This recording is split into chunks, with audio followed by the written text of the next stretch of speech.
Hello, everyone. We are Hello, back. people. We are back with Metroid Prime Part 6. And there we go. The double jump, which we totally got last part. Yep, completely got it last part. I'm totally not sequence breaking this game out the ass. No, you're playing it legitimately.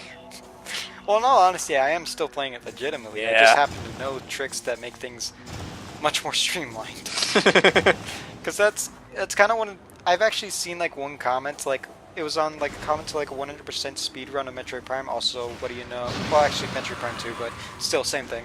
Well, same story anyways.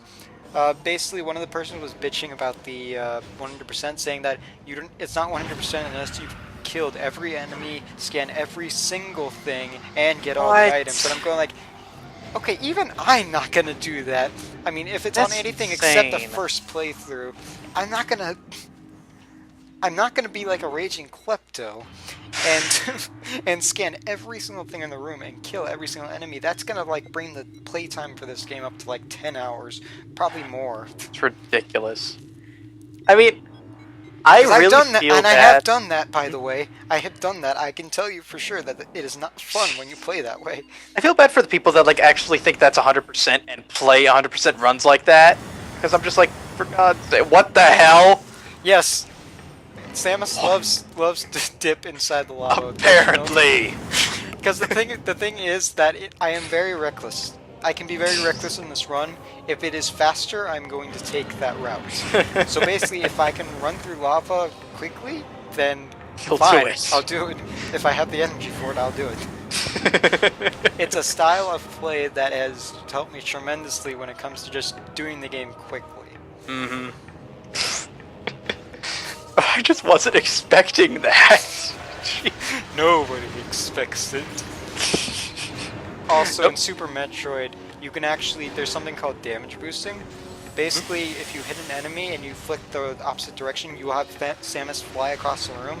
I abuse that when I decide to play Super Metroid in order to get across the room faster. So if there's a row of spikes, I will basically just use that and damage boost across the room. Oh my god. There's a hallway filled with spikes, and instead of using the grapple beam like you're supposed to, I just damage boost all the way across. I got some space mechanisms of my own here.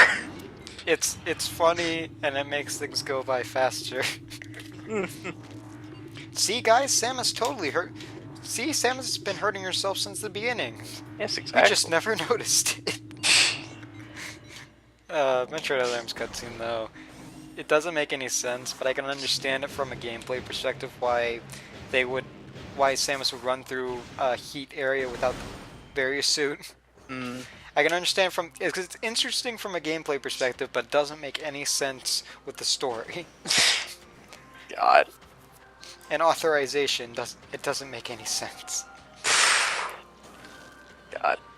That's like the one thing I remember not liking, like speaking of authorizations, when I was told that I wasn't authorized to use power bombs, I'm just like, what okay, power bombs make sense. Power bombs Yeah. make sense. Except at the end of the game where you use them anyways, but still. Yeah. For like most of the story where they're not sure of the structural stability, that makes sense. Yeah. Everything else, though, not so much. So I remember at first I'm just like, wait, hang on. If it could help me, why can't I use it? Because again, like I didn't skip the cutscenes, I just didn't pay attention. Well, you can't skip them on the first Yeah. That's why I just didn't pay attention. I was like on my phone half the time. So I'm just like, I want to play the game. The game is cutscene heavy at the beginning, but it's towards the middle. There's less cutscenes. Of course, it's kind of hard to tell the difference because the game's pretty short. How long is the game? It's what? How long is the game? First playthrough for me was like 8-9 hours, and that was going for like 100%. Huh. I think like on average, you're probably gonna get like 5 or 6 hours. Jeez, it's not bad at all. Huh. Yeah, of course, there's not really much to collect anyway, so. But you're only collecting like missiles, and they only have like and you can recharge missiles, so they only have like your max missile count is like, let's see, 80. Oh, and I also didn't realize that thing didn't explode. Also, we're getting the wave beam in this part. Yay, wave beam! Which I could have gotten last part if the game didn't decide to crash on me. The game was just like, no, you're not gonna do that now. We're gonna play the game properly. Whether you like it or not. Now, go scan every single thing in the room and kill everything.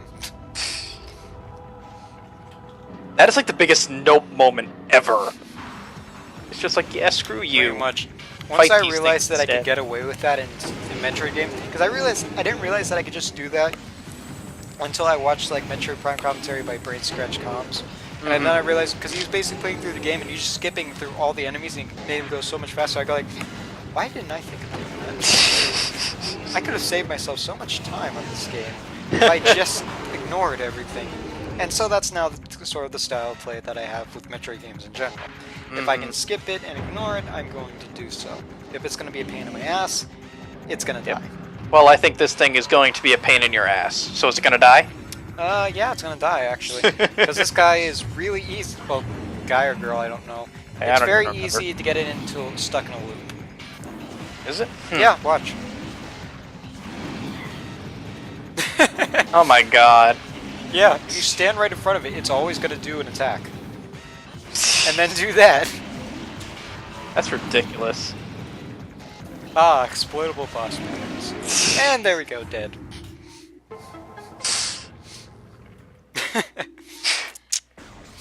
The beam's just like, okay, fine. You earned it. Also, the plasma beam is really effective against that enemy. As you probably could guess, 'cause it's fire. Yeah. Also, Thardus, one of the bosses that we're not going to be seeing in this part. He's going to come in later on. But basically, the thing with Thardus is that apparently they decided to code in the plasma beam. And Thardus? Well, not in Thardus, as in he can take damage to the plasma beam, even though there's no way that you should legitimately have it by that point. Huh. And it does double damage against Thardus, apparently. That is weird. But it's a nice touch. It is a nice touch, actually. Doesn't make any sense, given that you can get the plasma beam beforehand, but only through sequence breaks. I mean, it is still nice. I like when games kind of take that into consideration. Oh, and then they also removed the getting plasma beam early sequence break in later editions of the game. Huh. Yeah. Jeez. Player's Wow. choice, particularly. There's like, oh, there was the black sky. You saw that, right? For like a split second, I did. Yeah, and here's me shitting my pants, and I was just going, okay, I'm gonna probably head to the save station right about now, or at least pretty soon, because there's a few more minutes left. I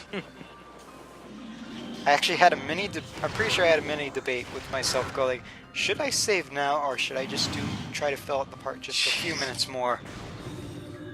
And so I opted to just fill out the part just a little bit more. Right now, I'm freezing. Hang on. Where are we now? We are at 8:03, 4, 5, 6, 7, 8. Okay. Okay. Thanks. Yep. And I thought I could jump up that. No. You can't climb up it. But there's a lot of stuff that you can in this game because they didn't program the collision detection properly. Ah, the ice shrew bats. Ice bats. I'm still going to go out on a limb and say that Metroid Prime 2 is probably the worst game to try to 100%.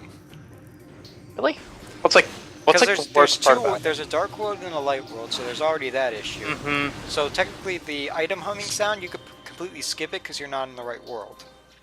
So that kind of sucks. And then let's see what else. What other issues did I have with it? Oh yeah, you also can be screwed up completely out of getting some scans if you like. There's like these like the artifacts. There's like this major key hunting section at the end of the game. Like they decide to tell you about it like right at the end of the game. But if you happen to find one of them and you grab it, you screw yourself out of a scan from the room, from basically the room that's the final room in the game. Oh my god. That stuff like that ticks me off so much.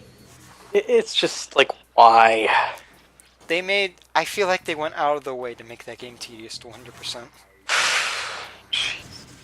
And there was a point where I was doing like just a random run of like Prime 2, and I got stuck finding the last item. So I basically eventually just said, okay, screw it. Because I did a glitch earlier on that allowed me to get the same missile pack twice at the beginning. It's a finicky one, but it works, and I did it. So I technically already had 100%, but I wanted the 101% run. Which is a thing, and I'm pretty sure the percent can go up higher, but I don't know how that glitch works. I never looked into it. There's probably a way. I know there's a way because I've seen it. I've seen like at least a video thumbnail of it. Oh, also screw these things. I hate these things. Yep. They've knocked me out of the sky so many damn and like times. that. I hate Like- those things so Like, much. they have nothing better to do than to just fly around in circles. And you can't even lock onto them Oh, until you you get the can't. X-ray visor. Oh, come on. My video froze. Here, hang on. I gotta go to even more ass quality. Okay, what part are we at? What time? 1034, 30, 1035, 36, 37. Okay, I'm there. Okay. 4 I'm ball. watching this at 144p. 144p. And it's still freezing? It's not freezing now, but I'm wondering what happens if it does. And you just watch it in, like... I'm already watching it in yeah. ass quality. It's got... I mean, geez, you can't get much worse than this. God. Geez, it's like I'm looking at this recorded on potato. I mean, jeez. There's probably somebody who's recorded something on a potato. Oh, that's a lot of early YouTube. Like, I mean, legit. You look back on the stuff on early YouTube, like... Oh yeah, I've seen it. Before capture cards were actually a thing, people used, like, their shitty cameras. Like, $15 cameras to record. God. The times have changed where we have these fancy smanchy capture cards. Capture cards. Capture card devices. Yeah. Okay, so I guess the part's over, so see you guys next time. Yeah.